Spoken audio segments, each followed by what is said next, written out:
You were one of the few people that were actually here on the scene that night. Yes, me and the wife come out from Greensburg, and in 20 minutes, the military was already here. That's Ronnie Struble, a 50-year veteran of the Kecksburg Volunteer Fire Department, telling me about that fateful night, December 9th, 1965, when some say an unidentified flying object landed in Kecksburg, Westmoreland County, a little less than 50 miles outside of Pittsburgh. The 60th anniversary of that event is just days away. And in today's edition of For the Record, I go deeper into the mystery. What was it that came out of the sky that night? What is it that so many people claim to have witnessed? And why this mystery endured for so long? Let's start by going to my conversation with Mr. Struble. So the first thing I want to ask you is, what do you remember back in 1965 on December 9th? Okay, remember is that's a long time ago. 1965, the wife and I had just been married for 2 years, and I lived on 429 Oakland Avenue in Greensburg.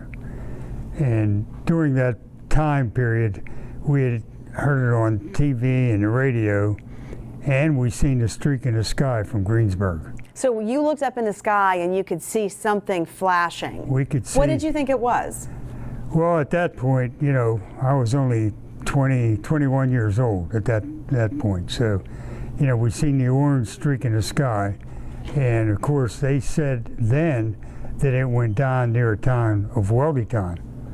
Weldytown is where I was born and raised, so I know this area like the back of my hand. So we decided to come out. So you were 21 with your new wife? Correct. And you just were looking around the area for something. What did you come across? Well, we left and come out here as soon as we heard about it. And whenever we arrived out here, we went what is now Media Road. Back then, I was not a fireman at that point. So the wife and I were just people coming out to see what was going on. And at that point on Media Road and Snively Road is where we seen the military. What sort of military did you see? Well, it was hard to tell from our vantage point because they were down in the hall and we was up on the roadway, but it definitely was the military. How do you know it was the military? Because of the uniforms they were wearing. Were they trying to keep people back? What was happening? Well, at that point, the firemen already had a closure of the road up there, and they wouldn't let us pass that point. So there was a number of us there witnessing and looking down at the hall trying to see what was going on. Could you see anything? The only thing we could see was the military going up in the hall. But you couldn't see whatever it was that fell from the sky? No, I could not. How many people were around watching and waiting? At that point, there had to be 10, 15, maybe 20 people standing around talking. What were you guys saying? And you know, a lot of them I knew from living in the area. I had met our president's dad, who was president of the fire company at that time, and we were talking about what was going on because I worked for him as a young guy at his farm. What were you saying? Just, you know, everybody was wondering what it was. You know, we had originally thought that it was a plane down, but you know, we couldn't see at that point down in the valley anything, so we didn't know what it was. I had heard reports that whatever it was in the sky was being controlled. It was kind of directing itself. Had you heard stories about that? Not back then. Now, yes, we realized that the whatever it was made some abrupt changes to come down in the valley at Kecksburg. As if it was being controlled? Could have been, yes. What do you think it was? Well, I've been asked that question 64,000 times, okay?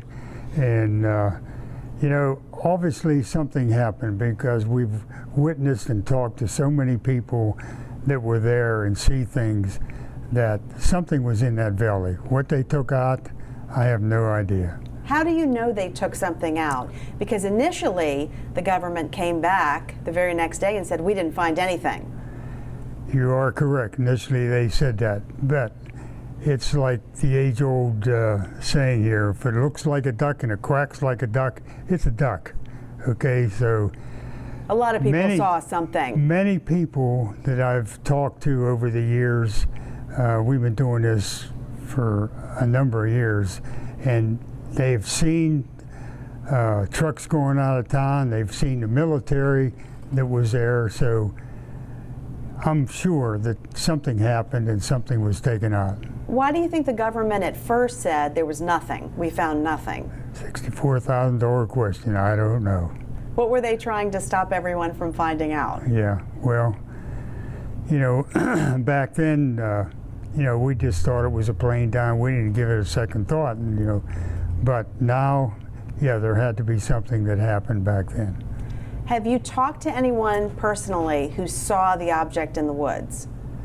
I've talked to people that witnessed the military. I've not talked to people that seen the object down in the woods. So you don't know if this acorn, this kind of brass-colored acorn, is what fell from your vantage point? From my vantage point. Now, we do have a researcher who has talked to people that has talked to people who has seen it. Yeah, so we'll get into that with him coming Right. up. How cool is it that the volunteer fire department benefits off of this every year with the festival? Well, that's a story in itself there. Back in this happened in '65. In 1975, I joined the fire company. And during that time period, I met a lot of the firemen that were involved in the incident. That would be Mr. Mays and Mr. Bittner, who I have a lot of respect for. They went to their deathbed stating that something happened that day. So during about 2005, we got permission from the fire department to go ahead and sell shirts that one of the ladies in the town had made the sketch of, and we had put it on a hat. So we got permission from her to go ahead and print shirts, and that's how the UFO store got started. We sold shirts out of one of the firemen had passed away, and we bought Mel Reese's house for the fire department, and we started in the basement of the house selling shirts, only on Wednesday night. And it got so big that we had to move out of the house and move over here to the hall. Great for a volunteer fire department to It have is. that income. It's one of our big fundraisers. Yeah, super important. And what it does from my vantage point, it brings the town people and people home. We have visitors from all over the Union, from Florida, from Canada, from Missouri, from Texas, just anywhere you can think of, and they come to this little town just to be together. It's more of a family gathering it is anything. It's so great. But the UFO incident is a big part of it. What have some of the theories been through the years of what this was? Well, you know, there's and our researcher will talk on that, but most of it is, you know, it was German-oriented from overseas. It was meteorites that come down. But since then, I've talked to people that seen it up on the ridge, seen the streak in the sky, and it turned from up in Acme and up in the Donegal area and come down here. So, and there's a lot of people that seen it in this area, seen it in the sky.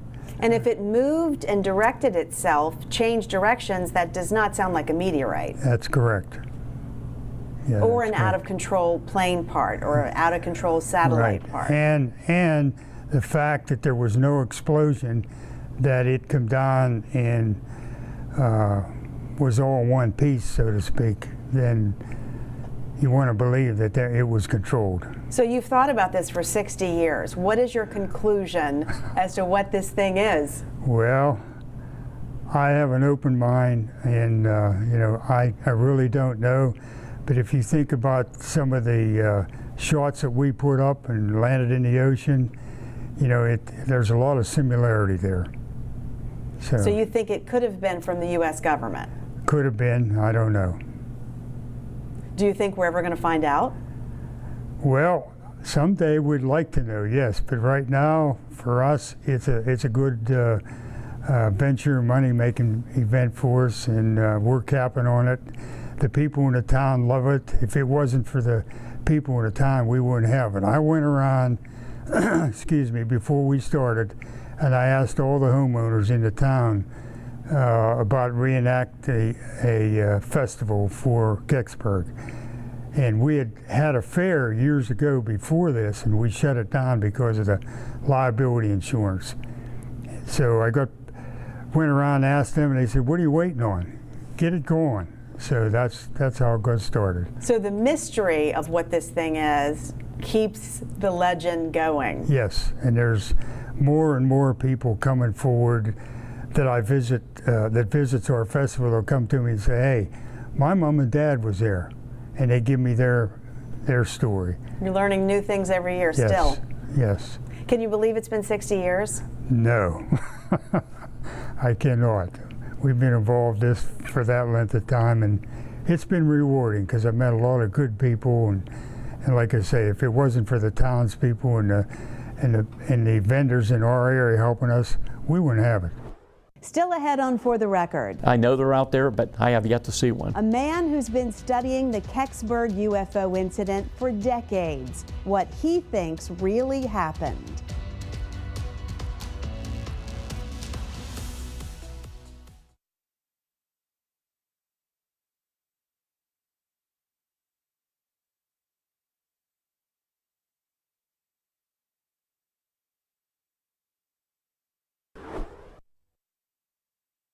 Welcome back to For the Record. As I continue to examine the Kecksburg UFO incident ahead of its 60th anniversary later this week, I also have to share more about how it has become a tradition in this small Westmoreland County town with the Kecksburg UFO Festival held every summer. And I'm told that event is fun for the whole family. Oh, it's so much fun. The people are so great.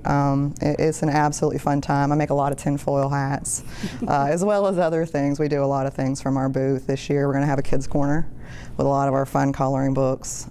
We've got more volumes coming out of other fun things, and a few other things like Mad Libs and kids' stories and a few things like that, as well as our usual Alien Fest flair.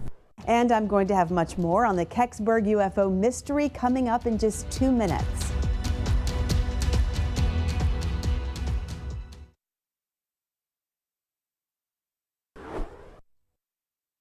Welcome back to For the Record. As I continue delving into the Kecksburg UFO mystery, I turn my attention now to author, researcher, and documentarian Stan Gordon, who has been looking into this incident for decades. First of all, can you believe it's been 60 years?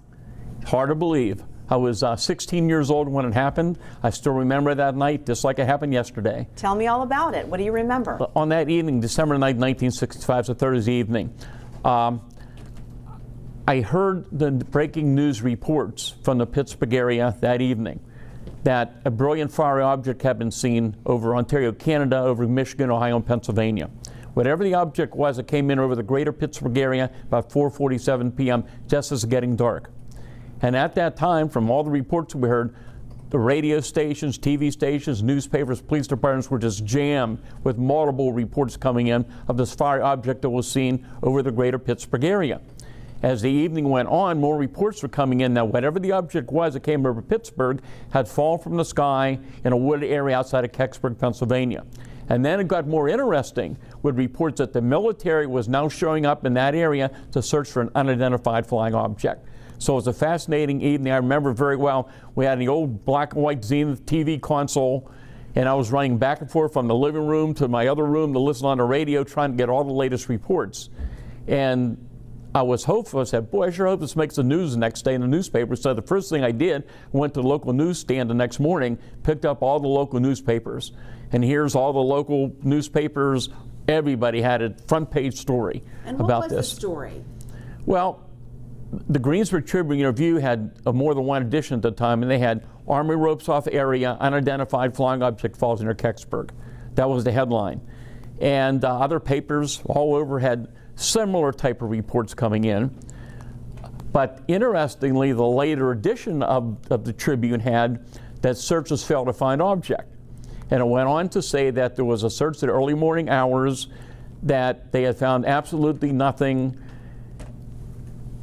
And also it indicated that officially the state police blamed it on some young children's imagination. And the official explanation was people apparently saw a bright meteor move across the sky, but nothing had fallen. So you were 16. Yes. You were hearing all the reports coming in from Pittsburgh that something was seen over the sky. Then you started hearing it landed in Kecksburg. And then you heard Army members, military service members were showing up to secure the site.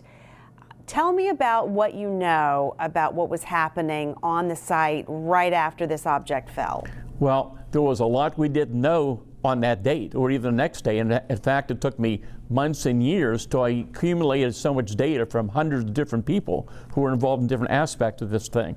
So what I found out was that night, as it's being broadcast on Pittsburgh area radio and TV, hundreds of people descended on the Kecksburg community to try to get a look at the object reportedly down in the woods. What did they see?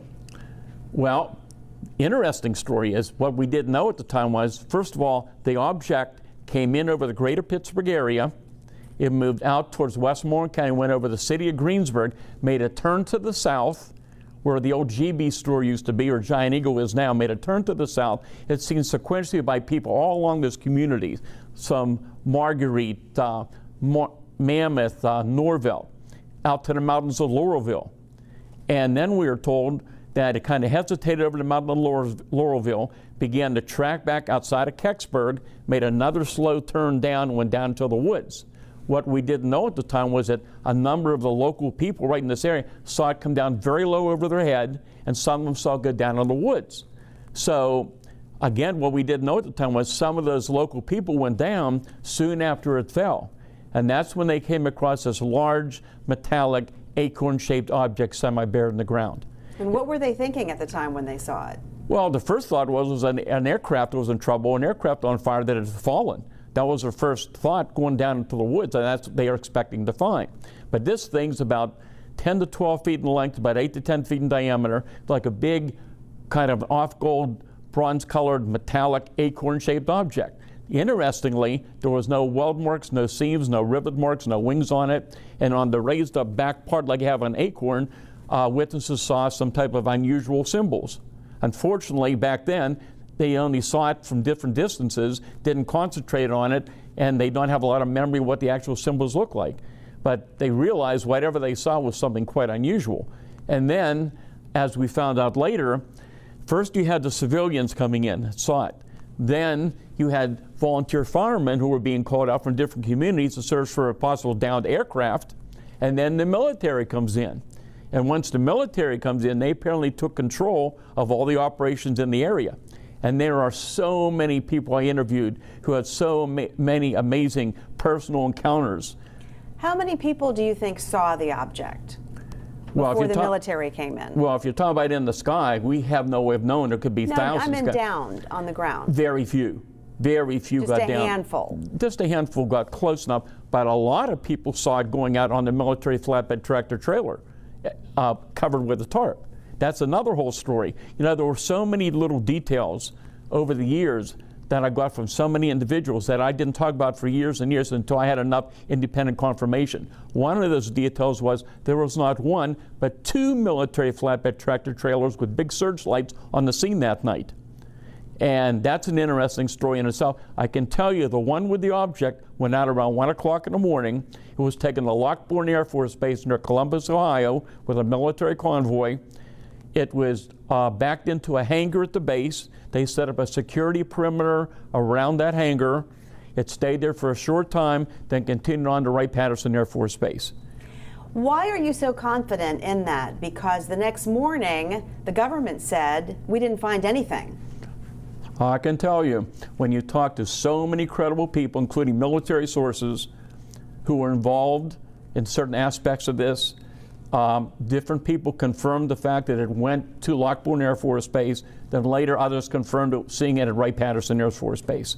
Are you suspicious of the reason the government said at first we didn't see anything at all? Well, officially, they still say it was nothing fell. It was just a bright meteor in the sky. But you have so many witnesses, including numerous reporters. And that's interesting, too, because they became a part of the story. So you had reporters from all the major Pittsburgh radio and TV and newspapers on the scene that night. I interviewed many of those reporters. They told me they saw military equipment, they saw military personnel, some of them interacted with the military. And yet the next day, it was stated later that there was only 3 Air Force personnel involved, and they apparently saw nothing. So it's a fascinating story, regardless of what the object was. Keep it here. There's more on the Kecksburg UFO mystery coming up in just 2 minutes.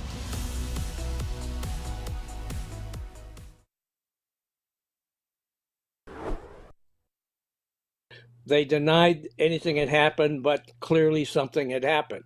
That's former Greensburg Tribune Review reporter Bob Gaddy, who was on the scene in Kecksburg on December 9th, 1965, and who tells me he had no idea at the time he'd be going back to that night time and time again over the next 60 years.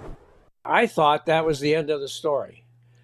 But no, I'm 82 years old, and that thing has followed me my whole life. It's the story that won't go away. And now, as we wrap up an episode all about mysteries and secrets, it's time for me to reveal a secret of my own. This is just part 1 of 2 episodes of For the Record focused on the Kecksburg UFO mystery. Join me next Sunday morning at 11 for my full interview with reporter Bob Gaddy, as well as more from Stan Gordon as we continue the search for answers into what happened in Kecksburg on that December 9th in 1965. Until then, thank you for watching. Have a good week.